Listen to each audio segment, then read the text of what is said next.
இன்றைக்கி நாம் பிரண்டை சட்னி செய்ய போகிறோம். அதுக்காக பாருங்கள், இந்த மாதிரி கொழுந்தான் நாங்கள் பிரண்டை எடுத்துருக்கோம்.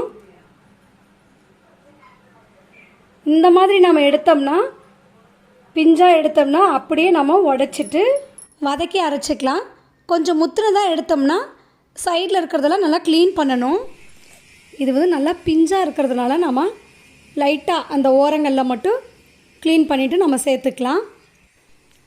இது முத்துனதாக இருந்துச்சுன்னா நம்ம க்ளீன் பண்ணும்போதே கையில் வந்து அரிக்கும். அதுக்காக தேங்காய் எண்ணெயோ நல்லெண்ணெயோ நம்ம வந்து கையில் அப்ளை பண்ணிவிட்டு க்ளீன் பண்ணிக்கலாம். சரியாக க்ளீன் பண்ணாமல் நம்ம சட்னி அரைச்சோம்னா நம்ம சாப்பிடும்போது கூட நாக்கு, தொண்டை இதெல்லாம் வந்து அரிப்பாக இருக்கும். அதனால் நம்ம இளம் இதுவாக எடுத்துக்கலாம் பிரண்டை. பாருங்கள், அந்த ஓரங்களெல்லாம் நம்ம க்ளீன் பண்ணியாச்சு. இப்போ கழுவிட்டு பொடி பொடியாக நம்ம கட் பண்ணிக்கலாம். அப்போ தான் குயிக்காக வதங்கிடும். இப்போ அடுப்பில் வந்து ஒரு கடாயை வச்சுக்கலாம். கடாய் நல்லா சூடானதும் ஒரு 2 ஸ்பூன் அளவுக்கு கடலைப்பருப்பு சேர்த்து பொன்னிறமாக வறுத்தெடுத்துக்கலாம். அதே 2 ஸ்பூன் அளவுக்கு உளுந்து பருப்பு சேர்த்துக்கலாம்.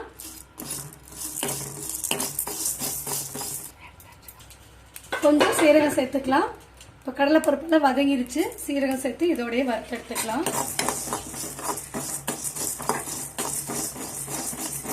ஒரு 2 கை அளவுக்கு சின்ன வெங்காயம் சேர்த்துக்கலாம். கொஞ்சம் ஆயில் சேர்த்து நம்ம வதக்கிக்கலாம்.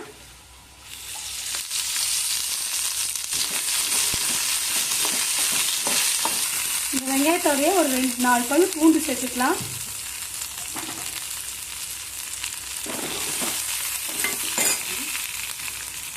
அப்புறம் 2 தக்காளி சேர்த்துக்கலாம்.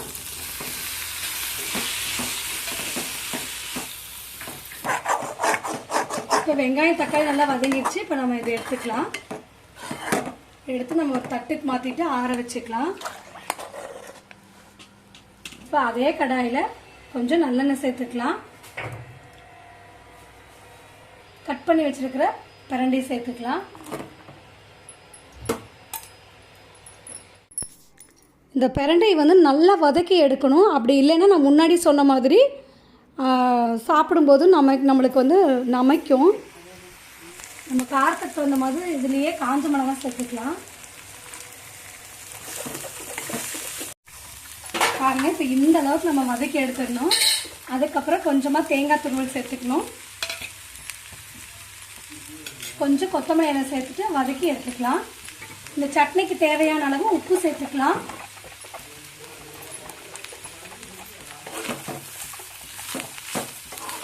இப்போ நம்ம ஸ்டவ் ஆஃப் பண்ணிக்கலாம். இப்போ இதோடய கொஞ்சமாக புளி சேர்த்துக்கலாம். நாங்கள் ஊற வச்சு சேர்த்துருக்கோம். இது ஆறுனதுக்கு பிறகு மிக்ஸி ஜாருக்கு மாற்றி அரைச்சிக்கலாம். அதில் இப்போ நம்ம வறுத்ததை மட்டும் சேர்த்துட்டு அரைச்சிக்கலாம்.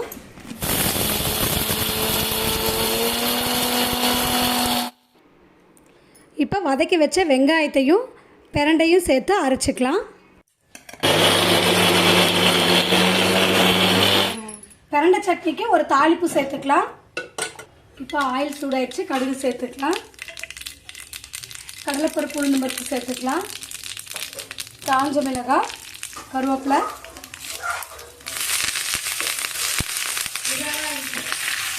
காஞ்ச மிளகாய், கருவேப்பிலை எல்லாம் சேர்த்து நல்லா வதக்கிக்கலாம்.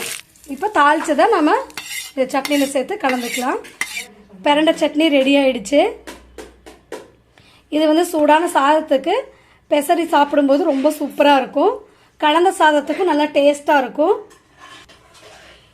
இது வந்து எலும்புக்கு நல்லா வலுவு கொடுக்கறதுக்கு இந்த சட்னி சாப்பிடுவாங்க. பசி எடுக்காமல் இருக்கிறவங்களுக்கு இதை சாப்பிட்டா அதிகமாக பசி எடுக்குன்னு சொல்லுவாங்க.